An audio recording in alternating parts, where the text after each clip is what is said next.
Humans tend to look for stability.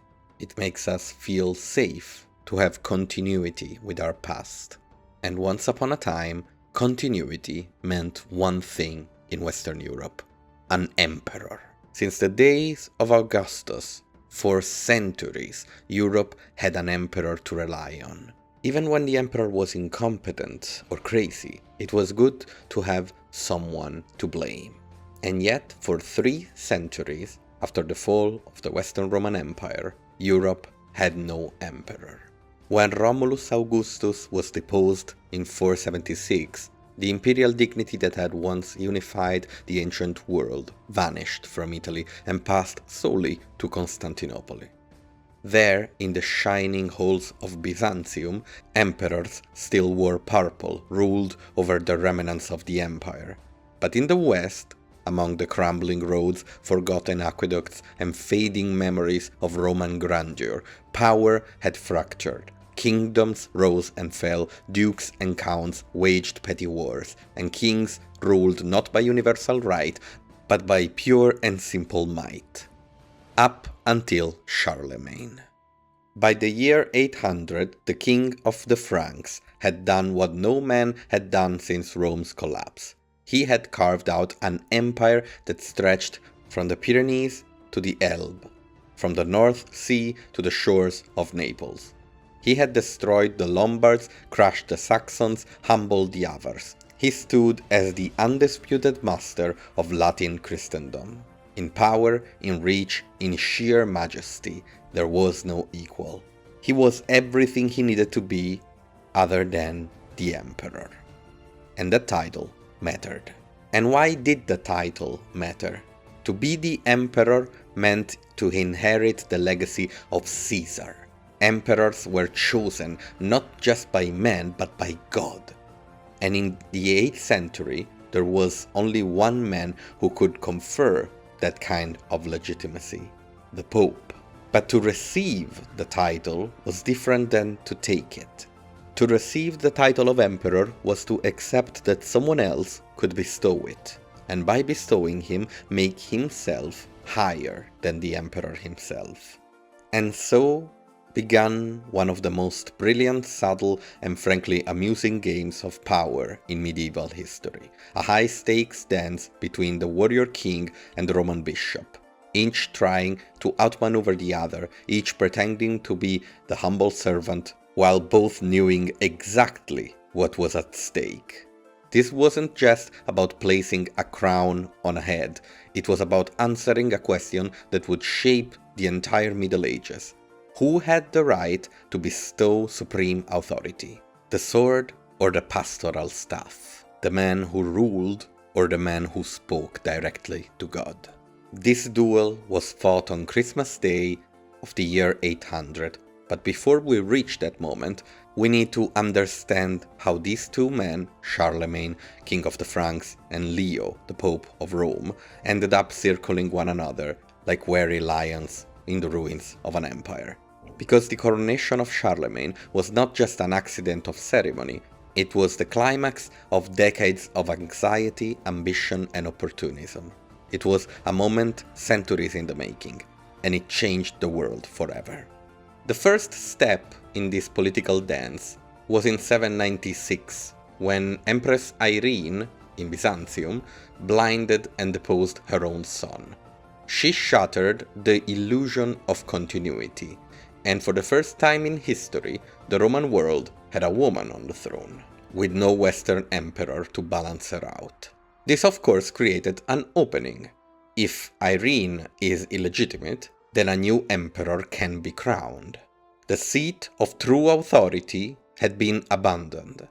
This was the loophole that the Pope Leo III needed, and Charlemagne was posed to be his dancing partner.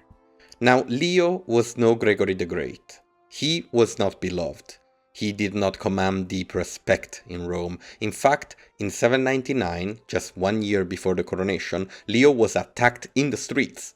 Roman nobles, furious over accusation of perjury and adultery, tried to blind him and cut his tongue. He survived, but only because he was lucky, and fled to Charlemagne's court. Humiliated and physically broken, the Pope begged for protection, and Charlemagne, the most powerful man in Christendom, received him with honor. Here, the dynamic shifts. The Pope was traditionally the spiritual father, the figure who anointed kings and held the moral high ground, but now he was in Charlemagne's debt and surrounded by his men. Considering his own city hated him and his authority was questioned by the whole of Europe, he needed Charlemagne not only to survive, but to remain Pope at all. Now, with the question of who the emperor should be, and these two characters in the same place, the game began. Charlemagne saw the pitfall of crowning himself emperor. It would be nothing more than an act of ego, one that Constantinople could laugh off, and the church could question. But if the Pope were to crown him, the Bishop of Rome, heir to St. Peter, God's chosen vicar on earth, if he were to place a crown on the head of the Frankish king, then the act could carry divine weight. It would mean that God himself, through his representative on earth, had ordained a new emperor in the West. That was power, but it cut both ways. Because if the Pope could crown an emperor, then he could also unmake one. The implication was clear. The authority of kings came not from birthright or conquest, but from the church.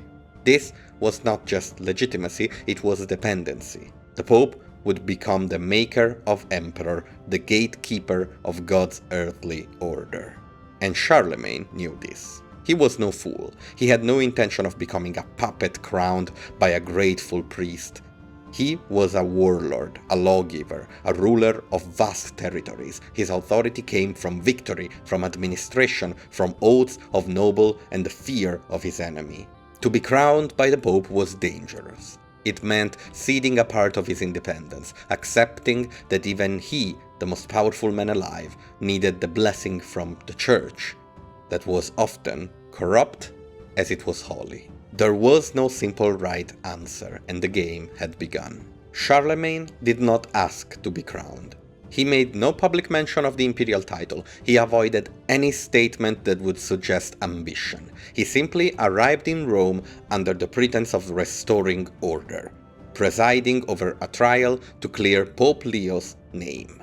But behind the scenes, both sides were maneuvering. Both knew what was coming, and both were determined to seize the upper hand when the moment arrived. Now, let me just be clear for a moment. To us, this all seems very idealistic, right? Who cares about why that guy becomes emperor or who crowns him, blah blah blah. Well, at the time, power was mostly based on personal relationships. With your vassals, with your people, with your army, with everyone. So, what people believed had a direct effect on power. Now, one could argue that things are like that even now, but we have built complex power structures, administrative organizations. Everything we see above us is to distance ourselves from power in a certain way, so that our president doesn't need to be friend with a governor. In the Middle Ages, they did. And what the governor believed was extremely important because the governor might have a larger army than the king. Now, the trial of Leo was, of course, a formality. Leo took an oath before the altar swearing his innocence, a symbolic act meant to restore his dignity, if not his credibility. And now, as a gesture of thanks, in the year 800, the Pope was to celebrate Mass with his protector at his side. And then, at the very apex of the ceremony, it happened. The faithful had crowded into the great Basilica of St. Peter in Rome, a building raised by Constantine himself nearly 5 centuries earlier. It was cold, and the marble walls echoed with the sound of chanting. Outside, the streets of Rome were quiet, but inside the church, history was about to be written. Now, there was suspect going on in between the two camps of the Pope and the king before the Christmas Mass. In a way, the Pope had outmaneuvered Charlemagne by asking him to be there during the Mass at his side. This gave the Pope the advantage because it was a ritual, and Charlemagne needed to be there. He couldn't say no. Long discussions were held on what to do if he did this or he did that, but in the end it was all going to be resolved in a dance between two people. Einhard, Charlemagne's own court biographer and confidant, described the moment with curious restraint. He, Charlemagne, was summoned to Rome by Pope Leo and went there in the winter. On the day of the Nativity of our Lord Jesus Christ, while he was attending Mass at the altar of the blessed Apostle Peter, the Pope placed a crown on his head. Then all the Roman people cried aloud, "To Charles Augustus, crowned by God, great and peace-giving Emperor of the Romans, life and victory." That cry, "Carlus Augustus ad Deo coronatus, magnus et pacificus imperator Romanorum, vita et victoria," echoed through the basilica like thunder. It was an imperial acclamation, the same formula used century before to greet the emperors of old. In that instant, Charlemagne was no longer simply king of the Franks and Lombards, he was emperor, not of Francia, not of a tribe, but of Rome. Einhard claims carefully that Charlemagne did not know it would happen. He declared that he would not have entered the church that day at all, although it was the greatest of the feast days, if he had known beforehand what the Pope was going to do. Now, of course, no modern scholar thinks that he was truly unaware. The point, probably, was that he didn't want to be seen as accepting the crown from the Pope's hand. This was all an elaborate plan. A feat of political theater where the Pope had managed to prepare Rome, the city, and even the court for the moment. Pope Leo III had taken center stage. Instead of waiting or negotiating with Charles or anything of the sort, the Pope had just done it. In the middle of Christmas Mass, when the Emperor had nowhere to run and nowhere to hide. The image was clear. The power of the Emperor flowed from the church. But Charlemagne was not completely done. Thinking quickly, instead of bowing to the Pope, he turned and accepted the acclamation of the people publicly. He didn't kneel in submission, he accepted Rome. Now, traditionally, an emperor was crowned by the Senate or by acclamation of the army. So the people, in a certain sense. And by turning to the people immediately, Charlemagne created a sort of ambiguity. Was Charlemagne emperor because the Pope crowned him? Or did the Pope crown him because he was already emperor by right of conquest and destiny? Whose authority reigned supreme? No one clarified this question. No one even asked the question. It was too dangerous to ask it. Charlemagne would never again visit Rome in such pomp. He would never allow Leo to crown an emperor again. When Charlemagne crowned his own son, Louis the Pious, in 813, he did so with his own hands. No pope, no bishop, no ambiguity. That Christmas Day coronation, then, was a singular event, a fragile, deliberate compromise crafted to please everyone and truly satisfy no one. The Byzantine court in Constantinople was outraged. To them, there was only one Roman emperor, and it was not some upstart Frank crowned by a Latin priest in a crumbling western city. Irene, still clinging to her throne, refused to recognize Charlemagne, but her hold on power collapsed soon after. The Byzantines eventually acknowledged Charlemagne grudgingly, not as an emperor of the Romans, but as an emperor of the Franks. A diplomatic fiction to let them save face. But in the West, the implications were clear. The coronation of Charlemagne set a precedent that would define Europe for 1,000 years. It was the birth of the Holy Roman Empire. And the implication of potentially having a pope able to uncrown emperors remained. Through the use of excommunication and diplomatic pressure, popes actually kinda did. And the idea of a pope as a leader of the Western world remained and influenced powerful figures like Innocence III. Now, so who won? For centuries, kings and emperors would journey to Rome, kneel before popes, and walk away with crowns that came with invisible chains.